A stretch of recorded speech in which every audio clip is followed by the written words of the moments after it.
ମାମୁନି ମାମୁନି ସେଇଠି ବଇଛି ହେଇ ଯାହା ବି କରୁଛନ୍ତି ତ ଏଇଟା ଖାଲି ପିଆଜ ବଟା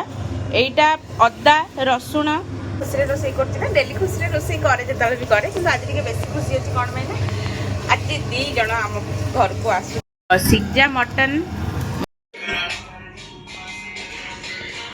ରୋଲ ଆଣିଲୁ ରୋଲ ନା ଏଠି କରିବି ରୋଲ ଜୟ ଜଗନ୍ନାଥ ମୁଁ ଆପଣମାନଙ୍କୁ ୱେଲକମ୍ କରୁଛି ମୋ ୟୁଟ୍ୟୁବ୍ ଚ୍ୟାନେଲ୍ ଓଡ଼ିଆ ଝିଅ ପ୍ରିୟଙ୍କା ଆଶା କରୁଛି ଆପଣମାନେ ସମସ୍ତେ ଭଲରେ ଥିବେ ଖୁସିରେ ଥିବେ ଆଜି ଗୋଟେ ନୂଆ ବ୍ଲଗ୍ ସହିତ ଆପଣମାନଙ୍କ ପାଖକୁ ଆସିଛି ଚାଲନ୍ତୁ ଆଜି ଦିନଟା କେମିତି କ'ଣ କରୁଛି ମସ୍ତ ରୁହନ୍ତୁ ଦେଖିବେ ହଁ ଆଜି ମୁଁ ଟିକେ ବହୁତ ଖୁସିରେ ରୋଷେଇ କରୁଛି କାହିଁକି ଖୁସିରେ ରୋଷେଇ କରୁଛି ନା ଡେଲି ଖୁସିରେ ରୋଷେଇ କରେ ଯେତେବେଳେ ବି କରେ କିନ୍ତୁ ଆଜି ଟିକେ ବେଶୀ ଖୁସି ଅଛି କ'ଣ ପାଇଁ ନା ଆଜି 2 ଜଣ ଆମ ଘରକୁ ଆସୁଛନ୍ତି ତ କିଏ ଆସୁଛନ୍ତି ଆପଣମାନେ ଭିଡ଼ିଓରେ ଦେଖିବେ କଣ୍ଟିନ୍ୟୁ ତ କିଏ 2 ଜଣ ଆସୁଛନ୍ତି ଆଉ ବହୁତ ଦିନ ପରେ ସେମାନେ ଆସୁଛନ୍ତି ତ ମୁଁ ସେଥିପାଇଁ ତାଙ୍କ ପାଇଁ ସ୍ପେଶାଲ ମଟନ୍ ଏଠି ସିଝା ହେଇକି ଥୁଆ ହେଇଯାଇଛି ତ ତାଙ୍କ ପାଇଁ ମୁଁ ସ୍ପେଶାଲ ମଟନ୍ ହିଁ କରୁଛି କାରଣ ଆପଣ ଜାଣିଥିବେ ଯେମିତି ସମସ୍ତେ ଯେଉଁମାନେ ଭିଡ଼ିଓ ଦେଖୁଛନ୍ତି ସେମାନେ ଜାଣିଛନ୍ତି ଯେ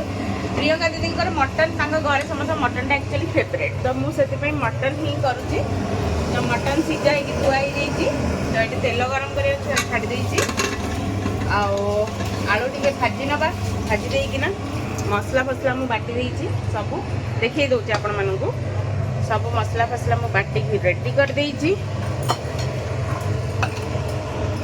ପିଆଜ ବଟା এইটা প্রায় জন মেসেজ করছেন দিদি যেতবে আপনার যে রেসিপি করছেন তার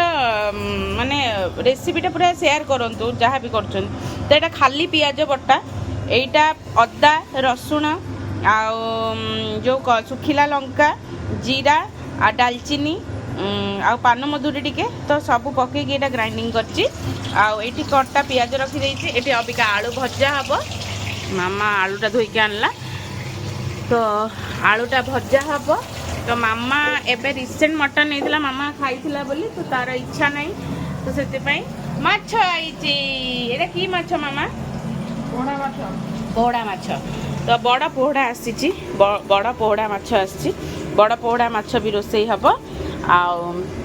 ଏଇଟା ପୁରା ଯେମିତି ଆମର ଯେମିତି ଦେଶୀ ଷ୍ଟାଇଲ୍ ଯେଉଁ ସୋରିଷ ବେସର ବଟାରେ ହେବ ଏଇଟା ମାଛଟା ଆଉ ସେଠି ତ ମୁଁ କହିଲି ଆପଣମାନଙ୍କୁ ଯେମିତି ଯେ ମଟନ୍ ପାଇଁ ରେଡ଼ି ହେଉଛି ତ ମୁଁ ମଟନ୍ଟା କରିବି ଆଜି ଆଉ କେଉଁ 2 ଜଣ ସ୍ପେଶାଲ୍ ଆସୁଛନ୍ତି ଆପଣମାନେ ଦେଖିବେ ମଟନ୍ଟା ଦେଖନ୍ତୁ ବଢ଼ିଆ ମଟନ୍ଟା ପୁରା ତା ଦେହରେ ଚର୍ବି ଲାଗିଛି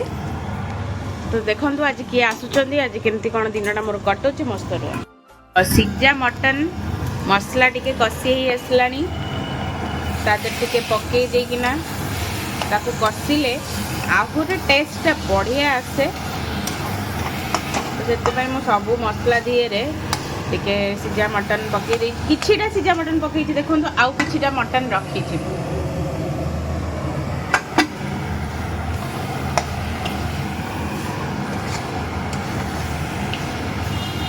ତାର ଟେଷ୍ଟଟା ଆହୁରି ଭଲ ଆସେ ଆମର ଲଞ୍ଚ ରେଡ଼ି ମଟନ୍ ତରକାରୀ ରେଡ଼ି ଆଉ 2 ଜଣ କିଏ ଆସିଛନ୍ତି ଟାଣ୍ଟଣା ତ ମୁଁ ସମସ୍ତଙ୍କୁ କହିଥିଲି ଯେ 2 ଜଣ ଆସୁଛନ୍ତି କିଏ ଦେଖିବେ ଭିଡ଼ିଓରେ ଖାଇକି କହିବେ କେମିତି ହେଇଛି ତରକାରୀ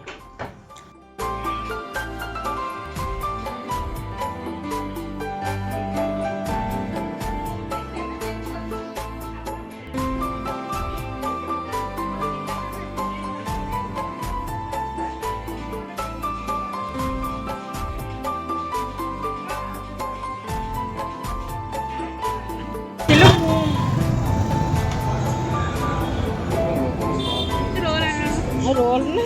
ଏଠି କରିବି ରୋଲ ମୋର ଏମିତି ଖାଇକି ଆଜି ମୋର ଟୋଟାଲି ହଜମ ହିଁ ହେଇନାହିଁ ମୁଁ ଭାବୁଛି ମୁଁ ଘରେ ଗଲେ ଖାଇବି ବୋଧେ ନା ସତରେ ଖାଇବିନି କ'ଣ ହେଲା ରହିଗଲୁ କାହିଁ ଖାଉଥିଲି ତ ମୁଁ ତ କହିବୁ ନା ଗୋଟେ ପିଲା ମୁଁ ପକୋଡ଼ା ଖାଉଛି ବୋଲି କହିଲା ମୁଁ ଅଣ୍ଡା ସିଝା ଖାଇବି ଅଣ୍ଡା ଛୁଆଟା ଅଣ୍ଡା ଖାଇବା ମୁଁ ଚିକେନ୍ ଛୁଆଟା ତୁ କୁକୁଡ଼ା ମୁଁ ତ ଛୁଆ ହଁ କି କାହା ଛୁଆ ଜଣାପଡ଼େ 2 ଜଣ ଯାଙ୍କର ମୋର କମ୍ବିନେସନ୍ ଦେଖ ଚିକେନ୍ ସେ ହେଉଛି ଅଣ୍ଡା ମା ଛୁଆ ଛୁଆ ମା ଚିକେନ୍ ଇଏ ଶୋଇଛି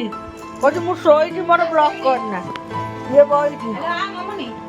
ମାମୁନି ସେଇଠି ବଇଛି। ହେଇ କ'ଣ ପାଟି ଗୋଟେ ଚାଲିଛି ମୋତେ ଡାକୁନା। ନା ମୁଁ ଖାଇବି ନାହିଁ। ମୁଁ ଖାଇକି ଆଇଛି ପାଚିଲା କଦଳୀକୁ। ନା ମୁଁ ଖାଇବିନି, ଜମା ବି ଖାଇବିନି। ଆଉ ବରା, ମୋର ମୁଁ ଟିକେ ଦେଶୀ ଛୁଆଟା, ବରା ଫରା ଖାଇବା ପାଇଁ। ତମେ କ'ଣ ଖାଉଛ? ପାଟି କହିଲେ ଗୀତି ଗାଉ ମତେ ସବୁବେଳେ ଏଇଠି କିନ୍ତୁ ମୋମୋ ଖାଏ ମୁଁ ଛୁଏନି ମୋମୋ ମତେ ତ ଏମିତିରେ ମଣ୍ଡା ପିଠା ଦେବେ ନା ମୋମୋ ମୋମୋ ଆଉ ଇଏ ଚଇଁ ଆଣିଛି ପକୋଡ଼ା, ଚିକୁନ ଆଣିଛି ମୋମୋ। ଆମର ପାଟି ଚାଲୁଛି। ପାଟି ଛୋଟ ଛୋଟ ପାଟି। ମାମୁନି କି ଜାଗା ଦିଅ ବସିବାକୁ, ସେ ନଈ ପଇଲାନି। ଏ ମୋମୋ ଗୋଟେ କୋଉଠି ମିଳିବ ରୋଷନା ଦିଦି କି ପଠେଇବି।